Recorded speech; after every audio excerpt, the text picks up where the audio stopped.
JayaTv நேயர்களுக்கு வணக்கம். நான் Dheena. சுவையும் ஆரோக்கியம் நிறைந்த கமா சமையல். இன்னைக்கு நம்ம பார்க்குற ரெசிபி என்ன கேட்டிங்கன்னா, சின்ன வெங்காயம் குடமிளகா ஃப்ரைட் ரைஸ்.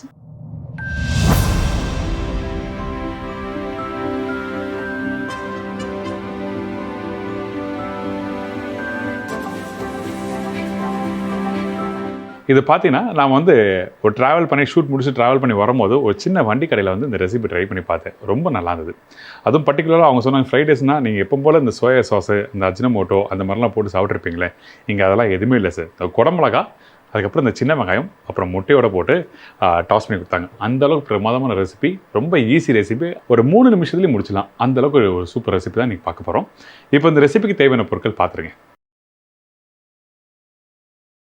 சின்ன வெங்காயம் குடமிளகா ஃப்ரைட் ரைஸ் தேவையான பொருட்கள்: பாஸ்மதி ரைஸ் வேக வச்சது 1 கப்பு, சின்ன வெங்காயம் 15 நம்பர், குடமிளகாய் 1 நம்பர், பெப்பர் பவுடர் சிறிதளவு, கொத்தமல்லி சிறிதளவு, காஞ்ச மிளகாய் 2 நம்பர், முட்டை 3 நம்பர், உப்பு தேவையான அளவு, எண்ணெய் தேவையான அளவு. இப்போ இந்த ரெசிபி தேவையான பொருட்கள் நீங்கள் பார்த்துருப்பீங்களே, இது எல்லாமே நம்ம வீட்டில் இருக்க பொருள் தான். சின்ன வெங்காயம் இருக்கும், கொத்தமல்லி இருக்கும், காஞ்ச மிளகா இருக்கும், சரிங்களா? ஸோ அதனால் நீங்கள் வீட்டில் யாராவது கெஸ்ட் வந்தாலோ இல்லை வேறு லஞ்ச் பாக்ஸ் ரெடி பண்ணுறதுக்குலாம் இது ரொம்ப ஈஸியான ரெசிபி. அதே டைமில் ரொம்ப அதிகமான எண்ணெயும் தேவையில்லை. இங்கே பார்த்தீங்கன்னா வேலைன்னு பார்த்தீங்கன்னா இது தேவையான பொருட்கள் ரெடி பண்ணுறது. அந்த குடமிளகாவை இதில் போட்டிருக்கேன். இந்த குடமிளகா பார்த்தீங்கன்னா அங்கே நான் சாப்பிடும்போது வெறும் பச்சை கலர் குடமிளகா போட்டாங்க. ஆனால் பார்க்குறது கலர்ஃபுல்லாக இருக்குன்னு சொல்லிட்டு நான் என்ன பண்ணுறேன்னா, இந்த 3 கலர் குடமிளகா இதில் யூஸ் பண்ணுறேன். அந்த 3 கலர் குடமிளகா பார்த்தீங்கன்னா இதை பெல் பெப்பர் சொல்லுவாங்க ஆக்சுவலாக.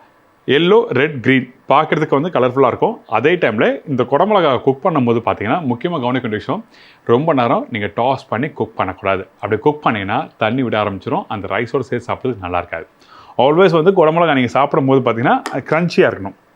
இன்னொன்று, லஞ்ச் பாக்ஸில் நீங்கள் போட்டு பேக் பண்ணி நீங்கள் கொடுக்குறீங்க, இல்லை நம்ம வீட்டில் இருக்கவங்களுக்கு ஆஃபீஸ் போகிறதுக்கோ இல்லை ஸ்கூல் போகிறவங்களுக்கோ நீங்கள் கொடுக்குறீங்கன்னா அந்த டைமில் அந்த கேப்சிகத்தை லைட்டாக பேனில் டாஸ் பண்ணிவிட்டு அந்த ரைஸ்லாம் போட்டால் தான் கரெக்டாக இருக்கும். அதே டைமில் அந்த முட்டை மிக்ஸ் பண்ணுற பக்கம் ரொம்ப முக்கியம். இப்படி பேசிட்டே போனால் ரொம்ப நேரம் ஆகும். அப்படியே நம்ம சமைச்சிட்டே பண்ணலாம். இதில் அந்த காஞ்ச மிளகா, அந்த அண்ணன் சொன்னார், தம்பி உனக்கு சின்ன வெங்காயமா பெரிய வெங்காயமாக கேட்டார். நீங்கள் ஏதோ ஒன்று போடுங்க, டேஸ்ட்டாக போடுங்க அப்படின்னு சொல்லி சொன்னேன். ஸோ எனக்கு வெங்காயம் போட்டு கொடுத்தாரு. நான் இன்றைக்கி சின்ன வெங்காயம் போட்டு உங்களுக்கு பண்ணுறேன். காஞ்ச மிளகாய் இதில் போட்டிருக்கேன். சும்மா அந்த மிளகாவை இதே மாதிரி சின்னதாக பிரித்து போட்டிருக்கேன். காரத்துக்கு இந்த மிளகாவும் தேவை. அதுக்கப்புறம் கட் பண்ணி வச்சுருக்கேன் இந்த வெங்காயம். இந்த வெங்காயம் போட்டாச்சு. இந்த வெங்காயம் போட்ட பிறகு நம்ம என்ன பண்ணுறோன்னா, இந்த பேனில் டாஸ் பண்ணுற அந்த பக்கம் ரொம்ப முக்கியம். ஸோ இது நீங்கள் வெங்காயம் குக் பண்ணு சொல்லிட்டு முழுமையாக 100% குக் பண்ணக்கூடாது. ஒரு 20% அளவுக்கு லைட்டாக குக் பண்ணால் மட்டுமே போதும். அவ்வளோதான். சும்மா ஆயில் லைட்டாக வதணும். ஏன் இதில் இந்த அளவுக்கு பர்டிகுலராக நான் சொல்கிறேங்கன்னா, நீங்கள் அந்த ரைஸோடு சாப்பிடும்போது பார்த்தீங்கன்னா அந்த வெங்காயம், அந்த குடமிளகா, அந்த முட்டை இதெல்லாமே ஒன்றோட ஒன்று சேர்ந்துருக்கணும். அந்த வெங்காயம், அந்த குடமிளகா அது பல்ல படும்போது கடிச்சு சாப்பிடும்போது நல்லாயிருக்கும். இல்லை ரைஸ் மட்டும் சாஃப்டாக இருக்கணும், மற்றதெல்லாம் எதுவுமே இல்லைன்னு வச்சிங்கன்னா நல்லா இருக்காது. அதனால இந்த குடமிளகா கிரன்ச்சியாக இருக்குன்னு சொல்கிறேன். இப்போ வெங்காயம் ரெடி ஆகிடுச்சு. இதுக்கப்புறம் நான் என்ன பண்ணுறேன்னா, நம்மக்கிட்ட இருக்க இந்த குடமிளகாவை இங்கே போடுறேன், நல்லா கலர்ஃபுல்லாக. சரியா? அப்புறம் ஸ்ப்ரிங் ஆனியன் போட்டு நீங்கள் வீட்டில் இந்த ப்ரிப்பரேஷன் முடிஞ்ச பிறகு பேக் பண்ணுறீங்கன்னா சூடாக பேக் பண்ணக்கூடாது. இன்னொன்று ஸ்ப்ரிங் ஆனியன் போட்டு பேக் பண்ணாதீங்க. இது என்னோடய பர்சனல் எக்ஸ்பீரியன்ஸை சொல்கிறேன். இதுக்கப்புறம் முக்கியமாக இந்த இடத்துல சால்ட்டு போடுறேன். இந்த சால்ட்டு போட்ட பிறகு இந்த பெப்பர் பவுடர். ஏன் இந்த இடத்துல அந்த பெப்பர் பவுடர் இப்போ போடுறீங்கன்னா, உங்களுக்கு அந்த சீசனிங் ரொம்ப முக்கியம் அந்த வெஜிடபிள்ஸோட. ஏன்னா முட்டை போட்ட பிறகு அந்த முட்டை என்ன பண்ணால் அந்த பெப்பர் எல்லாத்தையும் எடுத்துக்கும். அப்போ அந்த டைமில் இந்த குடமிளகாவில் அந்த சால்ட்டு தெரியாது. அதனால் இப்போ கொஞ்சம் லைட்டாக அந்த பெப்பரை போட்டு டாஸ் பண்ணுறேன். டாஸ் பண்ணிவிட்டு நம்மக்கிட்ட இருக்க இந்த முட்டையை அப்படி உடைக்கிறோம்.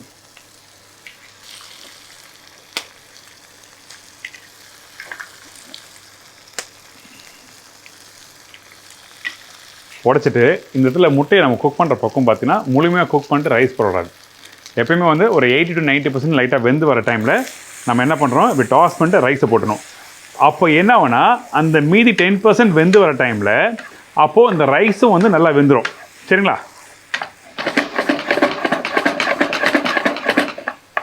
பாருங்கள், இப்போ இந்த மாதிரி இருக்குல்ல, இதை நீங்கள் அப்படியே தனியோட சாப்பிட்லாம். ஸ்க்ராம்பிள் எக் பண்ணி நீங்கள் நல்லா சாப்பிட்லாம். இந்த மாதிரி வெஜிடபிள்ஸ் போட்டு எப்படி பொடி மாஸ் நீங்கள் வீட்டில் பண்ணிடுவோம் அந்த மாதிரி ஸ்க்ராம்பிள் எக் நீங்கள் பண்ணலாம். இப்போ இந்த மாதிரி ஆன பிறகு நம்மக்கிட்ட இருக்க அந்த ரைஸை போடுறேன்.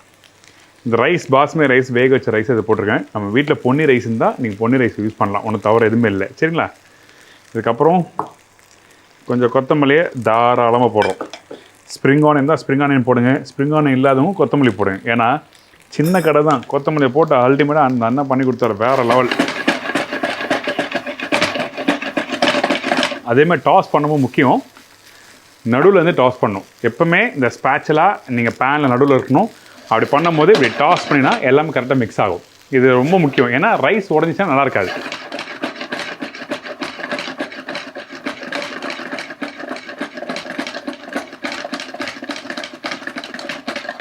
அவ்வளோதான்,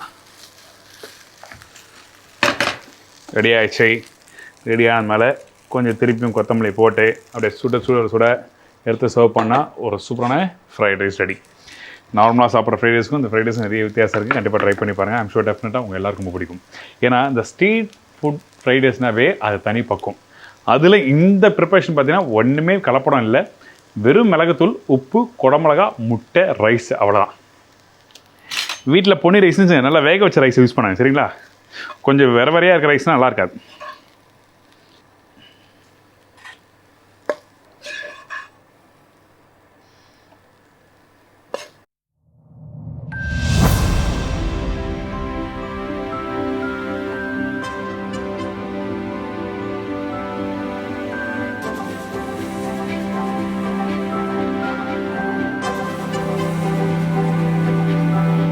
அவ்வளோதாங்க.